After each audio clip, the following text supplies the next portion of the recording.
Daan ng poong nariyan na, tuwirit ihanda sa kanya, pagtubos niya'y makikita.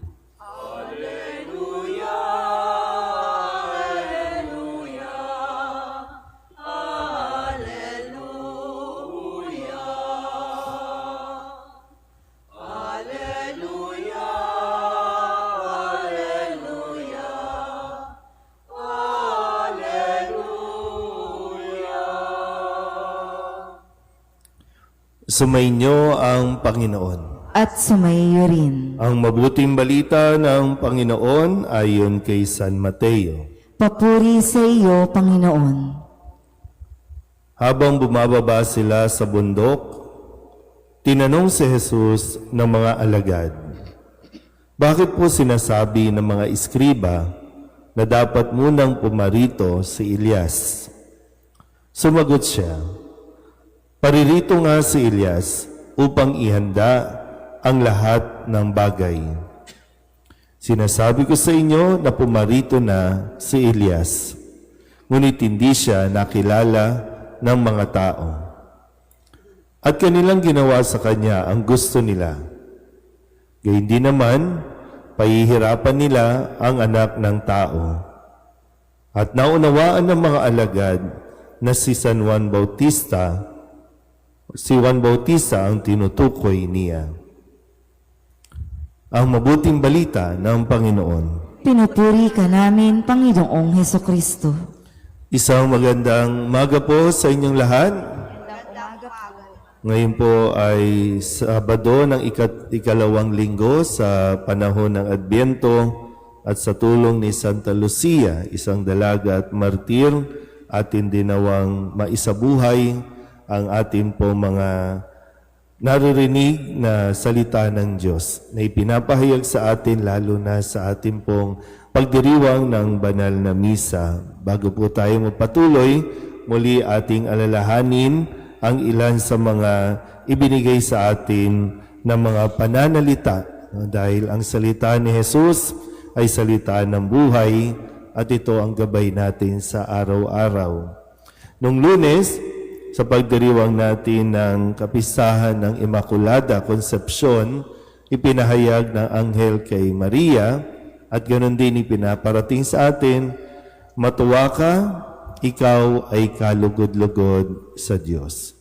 Walang iba pang pwede nating ipagmalaki na masaya tayo, na natutuwa tayo sa lahat ng achievements na meron tayo, maliban dito sa yung malaman mong natutuwa ang Diyos sa atin. So yun yung paalala kay Maria na matuwa siya dahil kalugod-lugod siya sa Diyos. Ganon din nawa yung sa atin. No? Nawa natutuwa at nalulugod sa atin ang Diyos.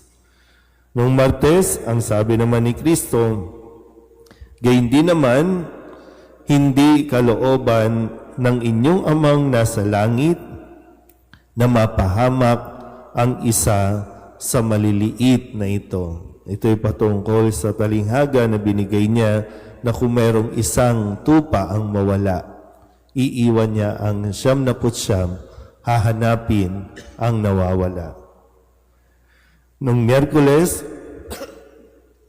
sa pagdiriwang naman natin ng pagtatalaga ng simbahan ng Katedral ng Maynila, pinaalala sa atin ang pagmamalasakit sa tahanan ng Diyos, kung paanong si Kristo noong panahong iyon ay pinagtabuyan niya ang lahat ng mga namamalit ng pera, mga nagtitinda doon mismo sa loob ng templo. At sinabi niyang, "Ang malasakit ko sa iyong tahanan ang tutupok sa akin."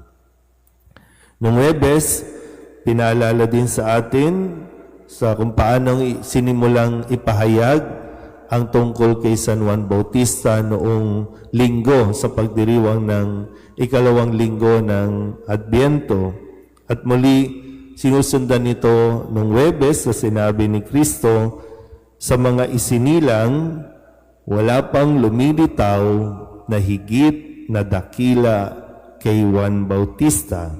Ngunit ang pinakaaba sa mga taong pinaghaharian ng Diyos ay dakila kaysa Kanya. Hintayin nating itaas tayo, huwag nating ipagpilitang itaas ang ating mga sarili. Kahapon, Biyernes, sa pagdiriwang naman natin ng kapisahan ng Mahal na Birhen ng Guadalupe, muli katulad ni Maria, maintindihan at unawain nating mabuti. Sabi ni Maria, ako'y alipin ng Panginoon, mangyari sa akin ang iyong sinabi. Yung pagiging masunurin sa plano ng Diyos, higit na mahalaga kaysa sa mga plano natin na gustong-gusto natin ang Diyos ang sumunod sa atin. At ngayong araw na ito, muli sa pagpapaliwanag ni Jesus patungkol pa rin kay Juan Bautista, sinasabi ko sa inyo na pumarito na si Elias, ngunit hindi siya nakilala ng mga tao.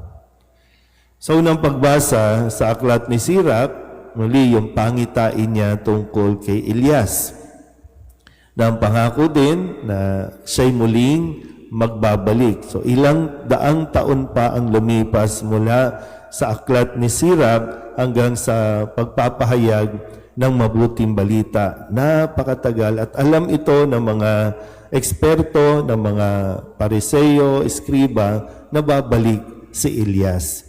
Pero yun nga po, sabi ni Kristo, hindi nila kinilala o nakilala si Elias. So si Elias, si San Juan Bautista, mga propeta. At ang kanilang misyon, ihanda ang mga tao para sa pagdating ng Panginoon. Pero maganda po dito, kasi sabi, pag bumalik si Elias, papakalmahin ang lahat. Titigil na ang samaan ng loob, maging ang samaan ng loob ng Diyos, mapapawi na. Dahil nga sa mga kasakiman at kasalanan ng tao. Pag dumating si Elias, huhupa ang lahat ng yan. At ganun din ang ginagawa o ginawa ni Juan Bautista nang siya'y nagpapahayag na pinapakalma niya muna ang lahat. Parang magandang mapagnilayan natin yan. Kasi ngayon, dahil papalapit tayo ng papalapit, marami parang nagkukumahog na, nagkakanda ipit-ipit na tayo sa traffic ulit, kasi maraming natataranta na, pero hindi naman eh. Kasi ngayon, dapat habang papalapit ng papalapit, pakalma tayo ng pakalma. Mahirap yung pagdating ng mahalagang araw, doon naman tayo may sakit, doon naman tayo high blood, doon naman tayo stress. Kaya kapag sumasapit ang araw ng kanyang pagdating, hindi na natin na-appreciate. Kasi bagsak na ang ating katawan, bagsak na ang ating emosyon, ating isipan, pati bulsa bagsak na. Wala pa yung araw na yun, walang-wala na. So, paano natin na ipapagdiwang na dapat masaya, dapat talagang, di ba? Kaya, nawa, no? Papasok tayo sa ikatlong linggo, paanyaya sa atin, di ba? Tingnan natin ang mabuti at mas ayusin natin ang ating mga sarili para sa pagdiriwang ng kanyang pagdating. Amen.